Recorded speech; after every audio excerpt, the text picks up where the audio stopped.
Welcome to This Explainer. Today, we're unpacking a deeply serious and honestly incredibly dark narrative from ancient text.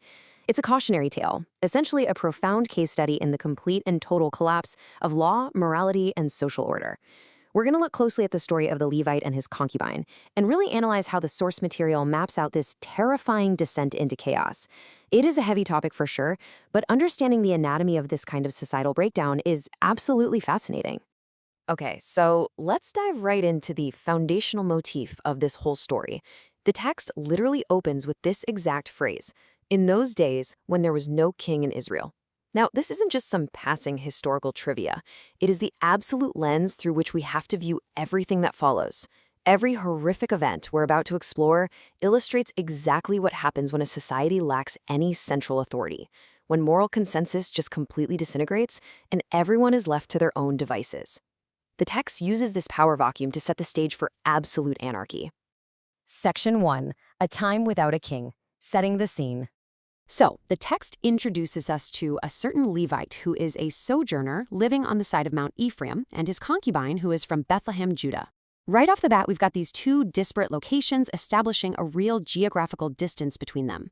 Now, our source text tells us that their relationship fractures. The concubine, quoting here, played the whore against him and leaves. She returns to her father's house, and she stays there for exactly 4 whole months. Well, after this prolonged separation, her husband, the Levite, decides to go after her. He brings his servant, a couple of donkeys, and his goal is to speak friendly to her and bring her back home. And when he shows up, her father actually rejoices to meet him. Section 2. The Danger of Delay. A Fatal Hospitality.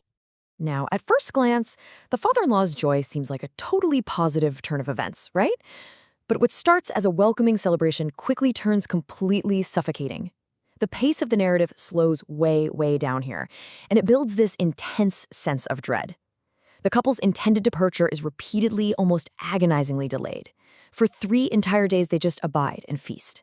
Then, on the 4th day, they rise early to leave, but the father-in-law urges the Levite to comfort his hurt with a morsel of bread. And then he pushes it even further, telling him to just tarry all night, so they stay. Then comes the 5th day. They rise early again to hit the road. And again, the father-in-law says, "Comfort thine heart." They delay again, and they eat until the afternoon. The text is brilliantly showing us just how dangerously late in the day these travelers are finally forced to set out. Even as the afternoon is waning, the father-in-law makes one final, desperate attempt to keep them there. He points out that the day is drawing toward evening, that it's growing to an end. He begs them to lodge there just one more night so their hearts can be merry, promising they can get up early the next morning. But the Levite tragically ignores this plea. He refuses to tarry that night. Instead, he rises up and departs directly into the setting sun. Section 3. A Stranger in Gibeah. The Fateful Decision. So as darkness starts falling, they are in urgent need of shelter near Jebus, which is Jerusalem. The servant actually begs his master, "Come, I pray thee, and let us turn into the city of the Jebusites and lodge in it." But look at the stark contrast in the Levite's reasoning here. He explicitly rejects Jebus because it is a city of a stranger that is not of the children of Israel. He chooses to completely bypass it out of caution. Instead, he decides to push forward to Gibeah. Now, Gibeah is a city belonging to the Israelite tribe of Benjamin. He assumes, quite naturally, that among his own people, the children of Israel, he's going to be safe. But as we'll see, this trust proves to be a deeply deadly irony. They arrive in Gibeah just as the sun goes down, and they turn aside to lodge there. But when he goes in, he is forced to just sit down in the street of the city. The text highlights a stark, terrifying lack of hospitality here. There was no man that took them into his house to lodge. Just imagine the claustrophobia and the absolute vulnerability of this moment. They are in an allied city surrounded by their own people, yet they are completely abandoned, just sitting out in the town square as the night fully sets in. Finally, someone approaches. But keep this in mind, the only person to offer them shelter and provisions isn't even a local Benjamite. It's an old man returning from his work in the field that evening who happens to be a fellow sojourner originally from Mount Ephraim, just like the Levite. When he sees the wayfaring travelers, he generously offers to take care of all their wants. But he gives them a very specific, chilling warning. Only lodge not in the street. Section 4. The Night of Terror. The Collapse of Order.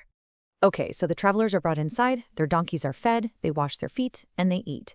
But this safety? It's a total illusion. We have to prepare ourselves for the horrific climax of this source material, where the societal order in Gibeah just completely evaporates into sheer barbarism. While they are making their hearts merry, the crucial turning point happens. The mob arrives.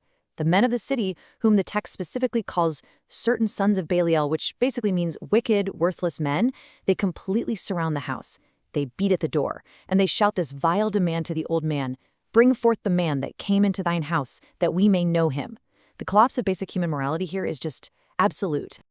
Let's walk step by step through the chaotic and truly twisted negotiation that follows, because it reveals the complete moral bankruptcy of everyone involved.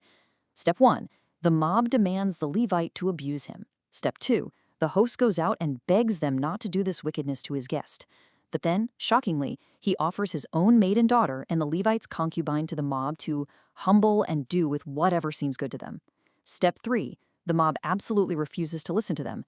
And step 4. To save his own skin, the Levite takes his concubine and physically thrusts her out the door to them. It is a total, abject failure of protection from both the hostile mob outside and the cowardly men inside. Now, the text does not shy away from the sheer brutality of what happens next.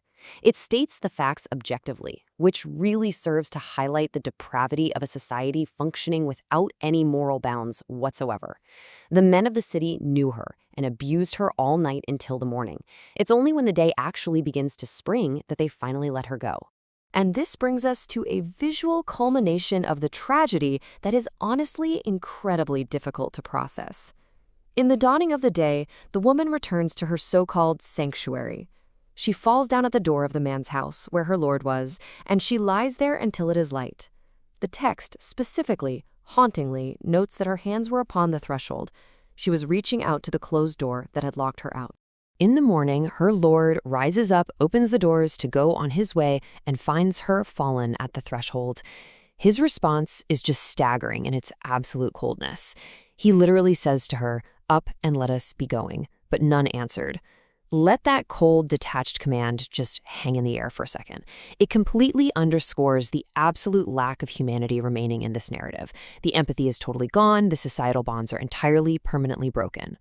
Section 5. A gruesome call to action. The aftermath. So, the Levite simply loads her upon a donkey and returns to his place to force a massive reckoning upon the entire nation. When he arrives at his house, he takes a knife, and the stark significance of the number 12 suddenly becomes violently clear. He divides the concubine's body, together with her bones, into 12 pieces. He then sends those pieces into all the coasts of Israel, one to each of the 12 tribes. It's a gruesome, visceral broadcast of the horrific crime that occurred in Gibeah. And the strategy works. The ancient Israelites have a completely unified reaction of unprecedented shock. Everyone who saw it said exactly this: "There was no such deed done nor seen from the day that the children of Israel came up out of the land of Egypt unto this day."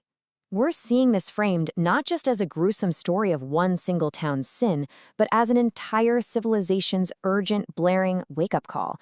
The total breakdown of order in Gibeah genuinely threatened the moral fabric of the entire people. The text concludes this harrowing chapter with a direct ancient invitation for engagement. It's a command given to all the tribes of Israel who received the horrific message. Consider of it, take advice, and speak your minds.